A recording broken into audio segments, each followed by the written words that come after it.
เวียกเอาไปวัดนึงนะรอท่าเพิ่นนั่นน่ะเลิกวัดมารอท่าเพิ่นเลิก5ก็เลิกวัดมาเดี๋ยวนี้สิออกไปวัดไปเฮ็ดอันน่ะกลางไปเบิ่งเพิ่น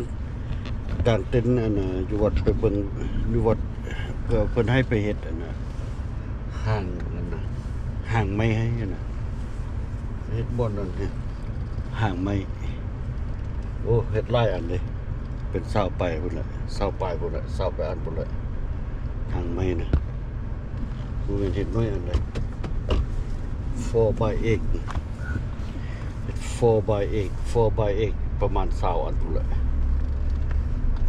เฮ็ดห้างไม้เพิ่นเฮ็ดบ่อนนั่นน่ะปูพื้นนี่แหละเอาปูพื้นคิดดีๆแหละนะเป็นแบบฮานเป็นแบบเวทีนี่แหละน้อยนี่แหละ4 by 8 4 by 8ต้องได้ไปเฮ็ดให้เพิ่นกำลังไปเดี๋ยวนี้เส้นไปแต่เช้าแล้วรถมื้อนี้วันอาทิตย์เพิ่นมีการตักบาตรวันอาทิตย์วันตักบาตรก่อนเข้าพรรษาวันอาทิตย์แล้วก็มีตักบาตรงานอันบุญนั่นน่ะเพิ่นไปงานอันน่ะเพิ่นกินทานอันน่ะ5ผู้ตายมางานอันกองบุญวันนี้สิไปวัดสิไปเฮ็ดเวียกให้วัดเดี๋ยวนี้นั่งอยู่เฮือนบักดนรอเฝ้าร้านอยู่ไหมนะอยู่นำร้านบ่ได้ไปใส่มื้อนี้หาก็ออกบ้านนี่แหละวัดก็บ่ได้ไปร้านบ่ตื่นมันบ่ไปได้ไปผู้เดียวได้เฝ้าร้านตัวเองก็ได้หาก็ออกบ้านมีเวียกไปเฮ็ดให้อาจารย์นี่ไปเฮ็ดเวียกให้วัดคือเฮ็ดอันน่ะบ่อนนั้นหารให้เพิ่นนั่งเพิ่นนั่นน่ะเดินนี่แหละเพราะว่าเพิ่นสิมีบุญใหญ่ของกฐินนะต้องได้ไปเฮ็ดหานั้นประมาณ20อันพุ่นไปเฮ็ดแพลตฟอร์มเอาปูใส่ต่ำอันน่ะบ่อนคืนนี่แหละให้คนนั่งเฮ็ดแล้วซาดปูหรือว่าเวียงปูให้คนนั่งนั่งได้สบายโอเครอท่าเบิ่งว่าฉันสิเป็นจังไดโอเคไปเบิ่งโอเคอ่ะไปแล้วนี่มาฮอนวัดเบิ่งด้วยเต็นท์นี่เพิ่นตั้งเลยเดี๋ยวสิยับไปทางหน้าสิยับไปข้างไหนอีกสิยับอีกมื้อนี้สิมาเฮ็ดอันนี้ก็บ่มีไม้เลยนี่เพิ่นว่าไม้มีอยู่บ่มีเลยที่เต็นท์นี่ใหญ่ขนาดคักตั้งขึ้นล่ะนี่สิมาเฮ็ดปูเฮ็ดไม้ปูอันคาเวอร์บอนนี่แหละบอนขี้ต้มนี่แหละนี่มื้อนี้นะจะหาไม้ก่อนเพิ่นว่ามีไม้ 2x4 มันบ่มีได้ 2x4 2x4 no 2x4 yeah อันนี้มี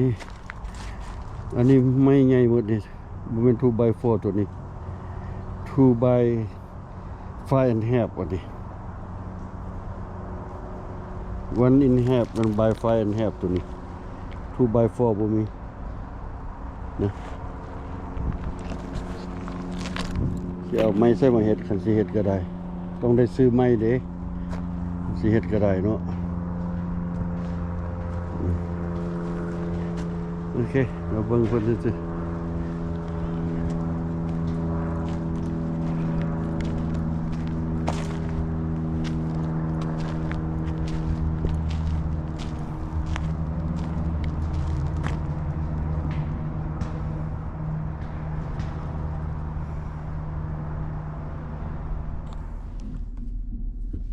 บ่มีไม้บ่ได้เฮ็ดเถอะถ้าเพิ่นเพิ่นสิซื้ออันมังหินแฮมาใส่กันว่าซั่นลองเบิ่งซื้อมังหินแฮมาใส่กับลองเบิ่งจังหน่อยดี 4-5 โมงนี่เพิ่นว่าสิได้พาเลตมาใส่ว่าซั่นยังเพิ่นจะได้พาเลตมาวางกับแป้นปูเลยโอเคถ้ารอฟังเบิ่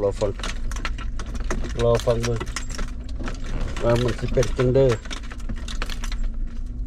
รอฟัง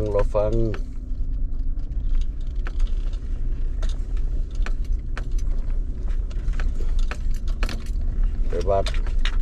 กับบ้านครับ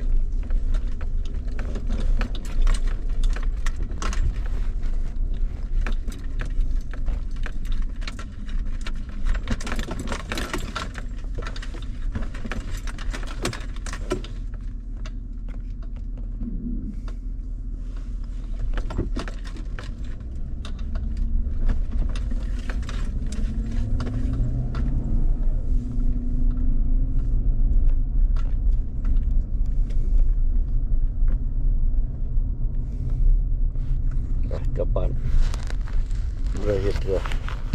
เพราะว่าเพิ่นยังบ่พร้อมเถอะยังสิท่ารีวอร์ดสิท่าเอาพาเลตบ่ก่อนถ้าได้พาเลตมามีขับตอบรถอันนี้บ่มีพาเลตแล้วก็บ่มีไม้ 2x4 เลยหาคำตอบยากหน่อยหนึงช้าหน่อยหนึงโอเค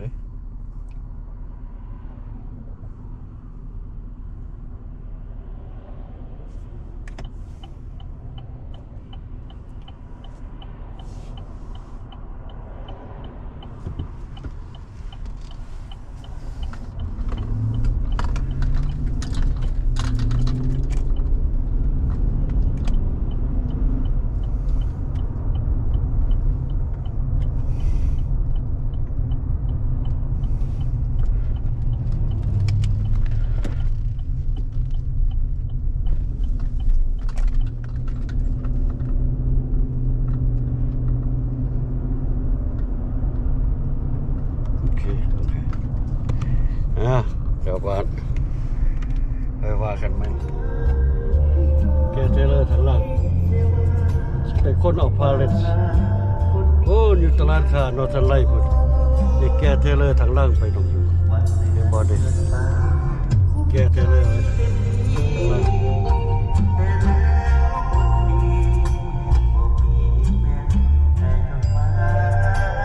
ไปแกเอาเทเลอร์ไปแกเอาพาเลตอยู่นอร์ทันไลท์พุ่นแกเอาเพลเลอร์อยู่นอร์ทันไลท์พุ่นแกเอาพาเลตได้มาจาก10จาก20อันก็พุ่นน่าจะพอดีนะ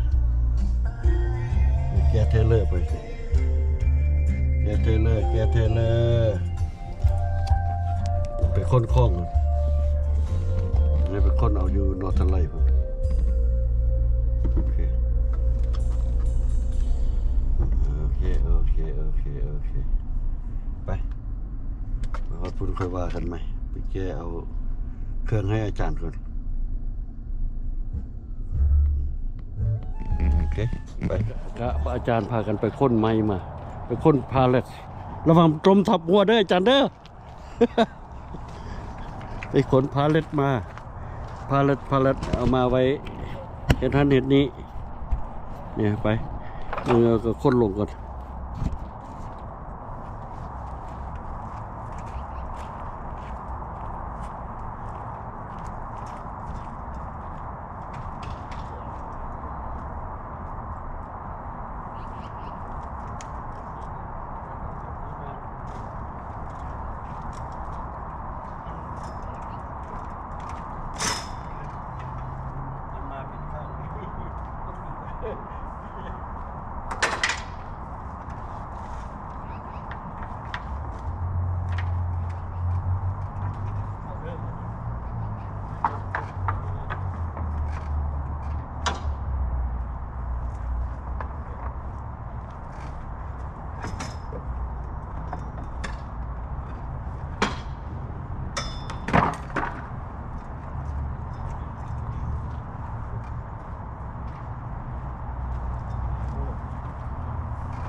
ก็ได้อาจารย์ได้ทั้งนั้นเลย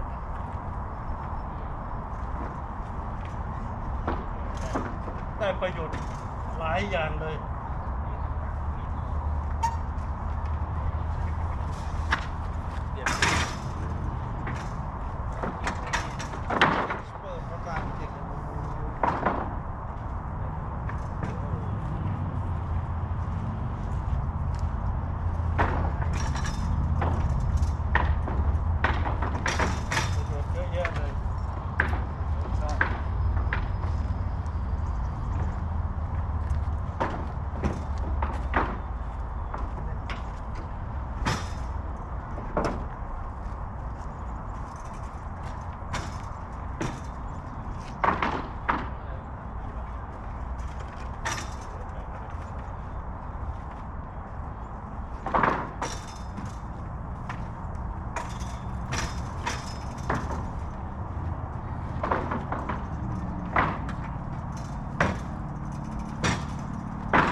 ขึ้นข้าม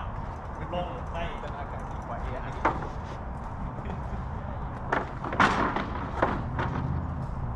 ทำประลำพิธีเป็นทางประลำพวกของทางนี้เอาอันมาเล่าให้กับคน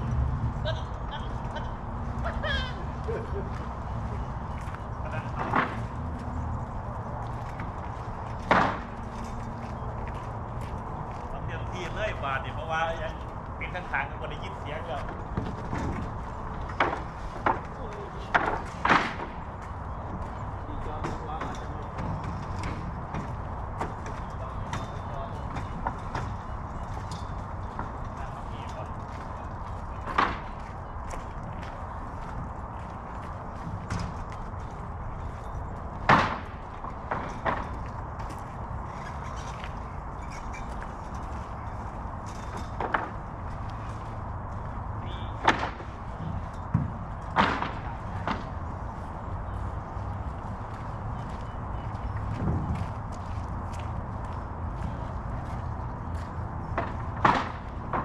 ป้ากับติดต่อตัวนั้นเลยโอนสุวรรณ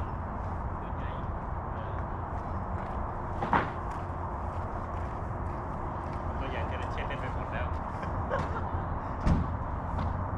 เช็ดเล่นไปแล้วราคาวันเดียวแล้ว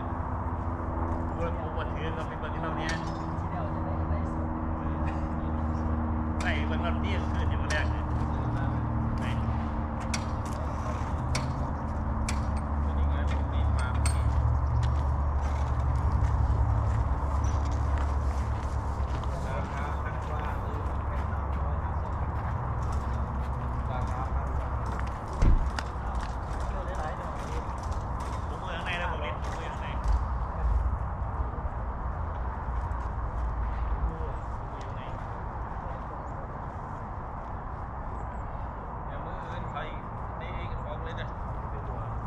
พระเติมน้ำมันให้เปลี่ยนแล้วที่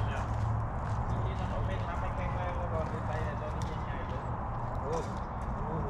ไอ้จริงก็แข็งแรงแต่ว่า ตัวนี้เวลาก็ไม่เป็นไรตัวนี้แข็งแรงอยู่แล้วครับแข็งแรงอยู่แล้วนี่เราโอ้ยได้เยอะโอ้ยนี่ เอาไปมีบอล นี่ มีบอลแล้ว ต้องรถ